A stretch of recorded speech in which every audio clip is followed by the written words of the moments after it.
Questions now, so let's move on to the next game. No, I'm just kidding. He knew exactly what he was doing. Yeah, he's preempted me. That's why he's so good. Well, it is the first North London derby of the season, a fierce rivalry that spans years and generations. Mikel Arteta's Arsenal come into this as title favourites, while Thomas Frank steps into his first derby looking to take the spoils and claim temporary bragging rights as the kings of North London. It's fierce, it's emotional. The fans stand for the entire 90 minutes. They sing, they are loud. The atmosphere is unlike anything. Tell us from a player's point of view, though, what it's like playing in this game. Cool. It's a different sort of feeling. Throughout the week, it's a massive game. Not just for the players, for the club, the fans, and everyone involved. You're reminded when you go out in the streets. It's the North London derby. We've got to win. That sort of importance. But saying that, I think for players, and even though it sounds boring, you always try and play the game, not the occasion, if that makes sense, because you don't want to get caught up in it too much. You don't want your performance to change in any way. You want to try and sort of like prepare like it's a normal game or any other game. But there's just a different feel. We saw some of the footage there, some of the tackles and the importance and even the change before, even in the warm-up, for the captain and the senior players to remind, can you win the first tackle? They have to free up for anything else. You have to be hard to play against. It's different. You've played in some sides with Freddie Canute, Michael Carrick, Gareth Bale, some real match winners, Luka Modric in the side. Do you look at this Tottenham side and see potential match winners out beyond the striker going into this game? I think there's match winners. But I think these players have to produce now. Xavi Simons, he's come in with a big reputation, even though he's still young. But over the years, he's been talked about a lot. I feel like he can do a lot more. You talk about numbers now. When you're a forward player, whether that's a number 10, number 9, wingers, you're forward players. You're judged on goals and assists. It's as simple as that. That's why you're in the team. Kulusevski, for me, that's a big miss. He's the one, really. Maddison, another injury. Kudos, massive signing. It's someone who I believe can still go to the next level in terms of goals and assists. Forgive me, but if you were going to play Kudus as a striker, where do you want him supplying you the ammunition? Out wide or just behind you so that he can find the pass that puts you in? I think he's that good he can play anywhere across. I think he can play as where do you want him as a striker? I think for me, he'll play wide, he'll play on the right, where he can come inside. But now, I understand what you're saying. If he's more central, then he could feed you. But I still believe that football's about relationships. So even if you get a left footer that plays on the right, when he comes inside, because he can go on the outside, he can come on the inside. When he comes inside as a number 9, that's my trigger to move. So just that connection, you have to know when to move. You can't just move for the sake of moving. You have to understand when to move, and it's about relationship, like I said. But when he comes inside, that's where you've got to move and make these little darting runs. He doesn't necessarily have to be at the centre of the pitch as the number 10 and playing balls through. You can do that from the sides. But yeah, for me, he's been one of the better signings out of all the clubs this season. Just also the first North London derby from a Spurs point of view without Kane or Son in the team.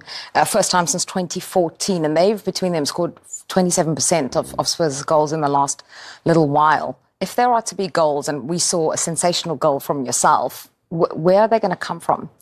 Who takes that responsibility? Well, you like to think it'll come from anywhere, to be honest. A big part of the game, not just now, but forever, has been set pieces. You look at this Arsenal team. I played against Arsenal teams where they play the best football in the league.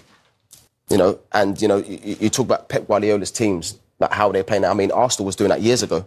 With the Perez, Thierry Henry, Ashley Cole on the left-hand side, how they used to overload on the left-hand side and create these triangles, and it was so difficult to stop. But now it's almost like they're a set-piece team, long throws. Every dead ball, they take their time, the setup's right, and they win games like that. And for me, Tottenham, I think there's been a big focus when Thomas Frank's come in. There's been a big focus on, keeping clean sheets. I think under Ange, going forward, Tottenham would always create chances. One of the better teams to watch in the Premier League. But I think since this new manager's come in, Thomas Frank and Justin Cochran, I think there's been a massive focus on keeping clean sheets first. First and foremost, we keep clean sheets. And hopefully at the top end of the pitch, these players can go and make the difference. What do you prefer? Do you prefer all action Ange, or do you prefer safety first Frank? I think you need a bit of both. I think it depends on the environment. I think it depends who you're playing against. For this game, then, what I think for this game, if you're the striker at the spearhead of this team, what do you want for this game? I think for this game, form goes out the window. I think it doesn't matter how teams have performed before. I think this is a one-off game, and Tottenham have to start this game on the front foot. You can't allow Arsenal to get into their rhythm and have long periods without the ball, especially away from home, because it'll be difficult. I think Tottenham have to start fast. Yeah, they do have that great record away from home, though, Darren. Yeah. Still the only team unbeaten in the Premier League. It's interesting that the home form can't quite match that. So they'll probably be happy the first North London derby is away from home then. Yeah, I think they'll be delighted. I think a big part of the reason why is that Frank is used to being at a Brentford team, with a Brentford team that sets up to contain superior opposition. So he's very adept at being able to do that. And I think as far as Spurs are concerned, there is a lot of pressure at home in front of their own fans. I think it will come eventually, but at the moment, they're a side that's set up to contain and hit teams on the break. And I think that's what will happen. There's a lot of pressure on Arsenal in front of their own fans, particularly after the last game where they were held by Sunderland. No one expected that to be the case. So I think this is going to be a fascinating one, but I do share your concern about the lack of potential match winners in the side. If you look at these numbers here, they tell the full story of this season, because at home they are one of the worst teams in the Premier League, but away from home they are the very best. And I think 13 points out of 15 gives them a lot of confidence going into this match. It's interesting how that happens. Yeah. It is strange because people probably think, your home form is where, as players, you probably feel more comfortable playing in front of your home fans, and this is our home, and you're confident because these are your home fans, and away from home is normally difficult. And on the other hand, maybe it's that sort of like a little bit of freedom away from home, not playing in front of your home fans, having that sort of pressure on you. But it's interesting what you said there about at Brentford, his teams were always set up to, like I said before, first and foremost, just be solid and not concede. And then, on a counter-attack, can we show that quality on a counter-attack and go and score goals? And I think because of Tottenham last season, it was the complete opposite, where, they took the ball and dominated possession, because that was Ange's principle. So, dominate possession, create a lot of chances, but conceded too many. And I think the manager's come and thought, right, we just need to be solid. We have to be solid in that. We've got good players in the team. And then it just seems that at home, they're playing off the cuff a little bit. There's no patterns. We need a little bit more structure.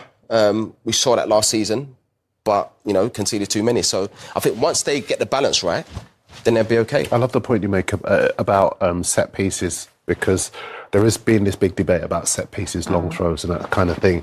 I have zero problem with it. I think, particularly for some of the weaker teams in the Premier League, and that, I'm not ascribing that to Tottenham. Tottenham have a lot of quality, they've spent a lot of money. But if you look at the Premier League as a whole, there are lots of teams that do have that financial power, that do have that superior technical ability, and there are teams that don't have that. So what they have to do is disrupt. They have to find ways to be able to pierce strong defences, launch balls into the box and test the discipline, the organisation of those superior teams. And that might well be a way that Spurs can get something out of what is a technically and tactically and defensively superior Arsenal team. I want to go back to Arsenal and a point you made earlier on about Sunderland and the blueprint that they provide. I know you said many people, I actually think did you make a prediction? Yeah, I did. It would go Arsenal's way. You're right. No, you're right. Most people did expect it, but Sunderland at home is a very different story. And they have been impressive at home. Would you then say that this was a case of 2 points dropped? Definitely 2 points dropped.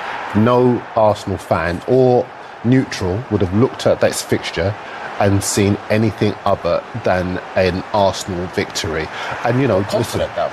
Absolutely. And the quality of their finishes, you speak better to them than me. Yeah, but I just feel like Sunderland now, you've got a Sunderland team that's just confident, fearless. Beating Chelsea, I think they took a lot out of that game. Young players that have got a point to prove, first time in the Premier League, just want to just enjoying their football. A manager that his demeanour is just so calm. Yeah. But of course, you expect Arsenal to win, of course. You do, I do. What I think helped Sunderland in that match, I don't like necessarily talking about physicality, because it's a very one-dimensional way of talking about footballers. But it was the fact that they used that physicality in a very intelligent way to disrupt, particularly with that final equalising goal. They were very smart about the way that they put balls into the box and challenged an Arsenal team to defend against them, and they managed to capitalise on that misunderstanding between the centre-half and the goalkeeper and grab that goal. And that's the reason why I think this could be a similar kind of game. Balls into the box. Let's see what Arsenal are made of. Let's see if they do have that organisation without Gabriel. I know I mentioned them, that he's not that much of a problem. Hincapié will, I think, come in. He will do well. But I do expect it to be a game of inches, if you like. And I do think that we'll see free kicks, corners. They limited corners for Arsenal, Sunderland in that game. I think they only had 2 corners in that match. That was another element that they used. Lebris really did his homework. Really did his homework. And that's why he's caught the eye of a number of clubs higher up. Even the boards on the side of the pitch. You brought the boards in. Don't know if you noticed. The advertising hoardings. The advertising board is... So they couldn't launch long balls into the box. Right, just that small detail, that makes a big difference. And Frank is a man of details. This is the point. Frank is a guy who will look at Arsenal, they'll see the areas. He knows the quality. This is a great... thanks, guys, because I think this shows you just how much... And you might think it's nothing, yeah? But if you look at the right-hand side picture, the lack of run-up that off the pitch. Arsenal's players would have had compared to the one on the left... It makes all the difference in being able to launch that ball deep into the opposition box to try and be able to be on the back post. They know that. What do Arsenal do? They flick it on at the near post, maybe grab it at the far post, or Gabriel can bully his way past defenders and get into the box. Sunderland did well, and I think it's really interesting something that Pep Guardiola said in his press conference Friday lunchtime. He said the season starts here, and City got Arsenal within range. Which Arsenal will turn up? Yeah, because I think it's the first time they're really needing, except for the Liverpool game, which, you know, is a game with the reigning champions, and you expect that there would be a little bit of trouble. You're ready for it to go either way. The Sunderland game, as you said, was a little bit different, and as you mentioned, Jermaine, they were confident going there. Now they have to recover, because it's the first time that they've conceded twice in the season. It's the first time since, September, that they'd conceded a goal, which they'd celebrated and were lauded for that run of clean sheets at an end. Now we're wondering how they're going to respond, and we're kind of waiting, and it's the first time this season that they're needing to do that. But I don't think they'll panic. I think because what they've showed is they're a team that, don't concede a lot. When you've got defenders celebrating blocks, that's a good sign. So I don't think they'll panic. But on the flip side, if you're in the Spurs dressing room, right, before this game, are you saying to everyone, we saw that Sunderland could do it, we can do this, guys? Of course, yeah. I think, but even before the Sunderland game, I still... But even when you play against teams that, that keep clean sheets, but you still have to go there and believe that you're going to score. Is that what you do? I think so, but I just think this game's different. Like I said before, even though Tottenham, they've been good on the road and they've not created too many chances, but this game could be completely different, because in a game like this, you should get the best version of every player. So where the goals going to come from for Arsenal then? Who are going to be the match winners? Because, Victor Gyökeres, with his injury issue, could be missing. Mikel Merino could be asked to play up top once again. Who do you think will be scoring the goals? I think Saka's the one. Yeah, isn't he? I think Saka's the one. If it was me, we'd be saying, if we can keep this guy quiet, then we've got a chance. Because he's a match winner. Of course, they've got other players, of course, but for me, I think he's the one really that can he can create, he can score, he can do everything. So for me, he's definitely the one. Yeah, that's the injury list for Arsenal. I think Ricardo Calafiori on international duty, the same for Gabriel. Gabriel Jesus, I think, is back in training, but probably too soon for him. I see, interesting that you look at this list, and there is some serious quality in this list, and yet the side and the squad that will come out for this game is still very, very strong. It's a real vindication of the transfer policy of Andrea Berta, and obviously the work that Arteta's done in the transfer window. They're not worrying about this list too much, even though there is some serious quality in this list. And I agree with Jermaine. I think it will be Saka. You know what he's going to do, but how hard it is to stop him. I think on the other side, Eze will relish the opportunity to start games and really test the fullback with his creativity. Porro won't be able to get forward anywhere near as much as he likes to, because Eze will pin him in.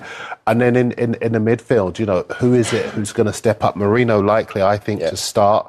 So they'll make sure they've got somebody on him. So it might well be a chess game where lots of different players cancel each other out, or will test the other. How much can you concentrate? Will there be that I think it's a massive game for Eze.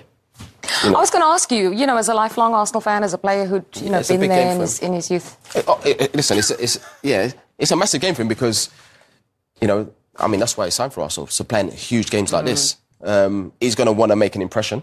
And like he said, he was close. The Tottenham thing, he was close. But obviously he's an Arsenal fan. Do you know him? Yeah, good guy. Yeah? Good guy. Well, what amazing.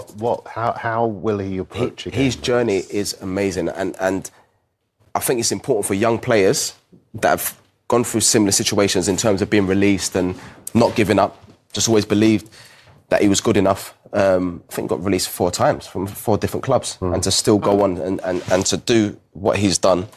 It's just an amazing story. So he won't feel pressure going into it. Is that what you're saying?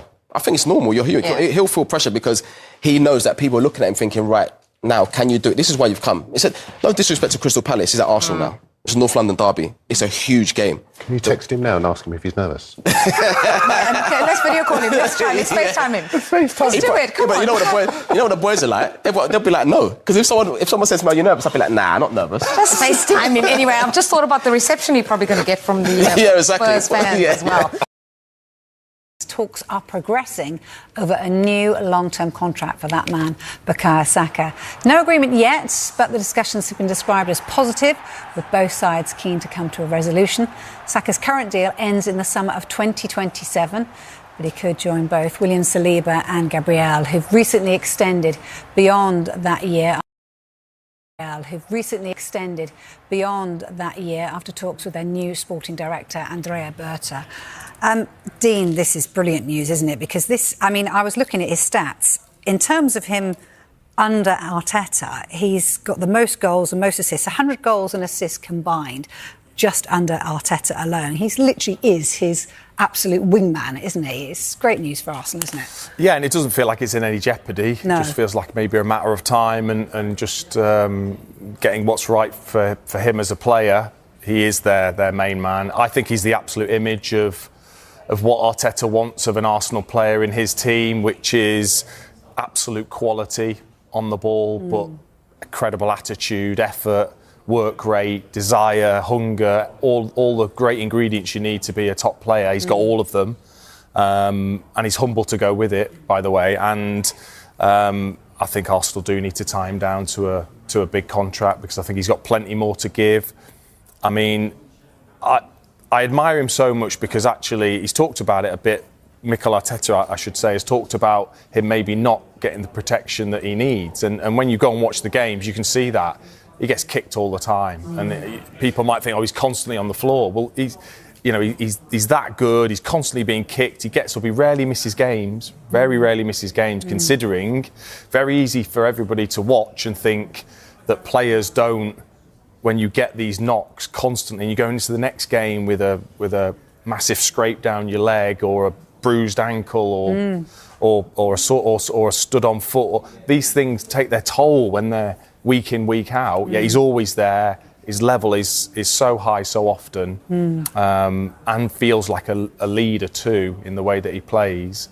I really, really rate him. Yeah, it's funny you use that word humble. He is so humble, isn't he? When he talks in interviews, he just comes across so well.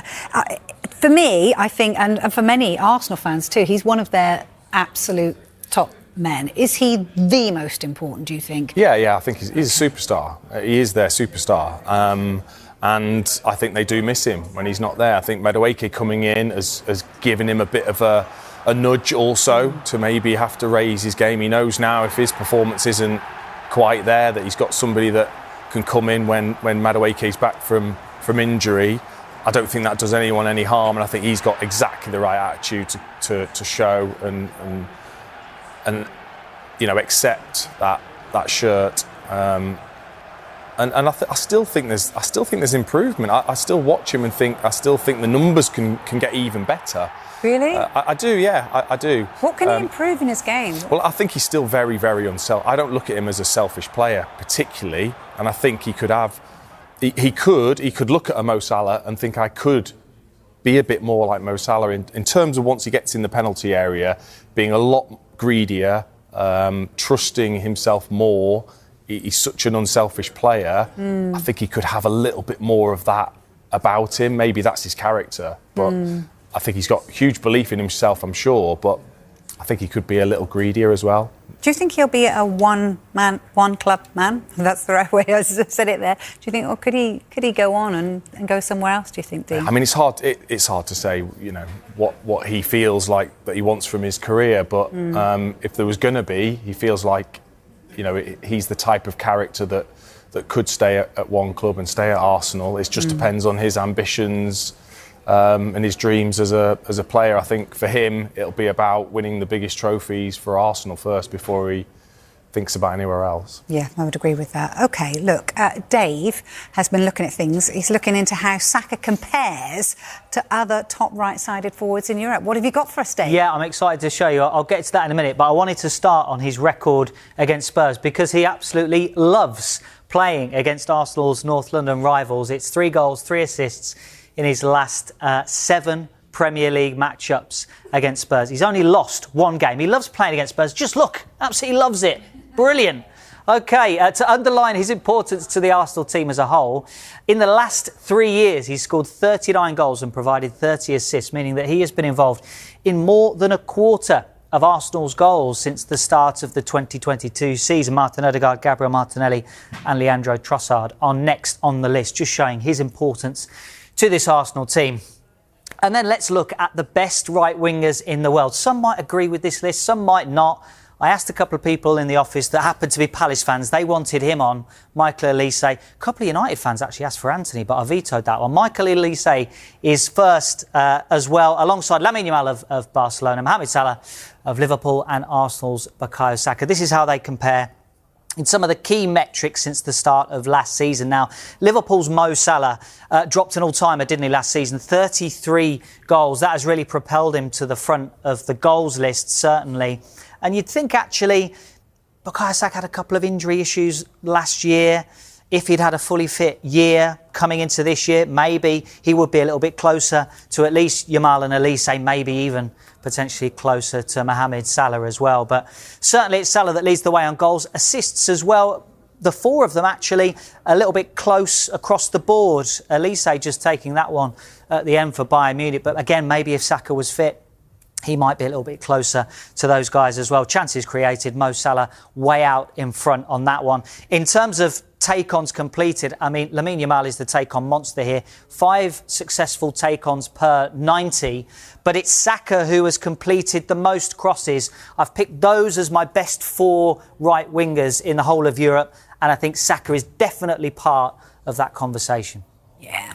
Always. Well, plenty has been said and written about Arsenal's threat from set pieces and, in particular, corners. But what makes them so dangerous? We asked our resident tactico Pythagoras in Boots to look into it. Since 2018, Arsenal have transformed from a mid-table set-piece side into the most dangerous dead ball team in the Premier League, and that change is no accident. The Premier League has undergone a quiet evolution when it comes to set-piece football, and it's been driven by the elite teams. Liverpool, under Jurgen Klopp, were the first top team to take set-pieces seriously, and their method of delivery was targeting the likes of Van Dijk with outswingers towards the penalty spot, rather than in-swingers into crowded areas towards the goalkeeper, near post or the far post areas. But then Arsenal took on that baton and evolved it further. Since the arrival of Nicolas Jova, Arsenal have been the #1 corner-taking team for the past 4 seasons, and they're on target to make it number 5. And one of the biggest factors behind this success is the transformation of their delivery time. Before Jova, Arsenal used very few in-swinging corners, favouring outswingers under Arteta's early tenure, but the arrival of Jova marked a change to the point where Arsenal use exclusively in-swinging deliveries. In-swingers drive the ball bluntly into that 6-yard box. They collapse defensive shape, they generate rebounds, they put real pressure on the goalkeeper. It's in stark contrast to Liverpool's approach, which was away from bodies, into space, targeting that penalty spot instead, whereas Arsenal welcome that man-to-man physical contact. Gabriel epitomises the physical, high contact and chaotic nature of Arsenal's in-swinging strategy. He's looking to win collisions, he's looking to bully markers and attack that ball aggressively. An added benefit of swarming the near post, the far post and suffocating the goalkeeper's zone is that the ball is more likely to drop loose into areas where you can get a second contact. And this is where Arsenal are becoming increasingly more effective. The likes of Zubimendi and Eze have scored goals from rebound situations.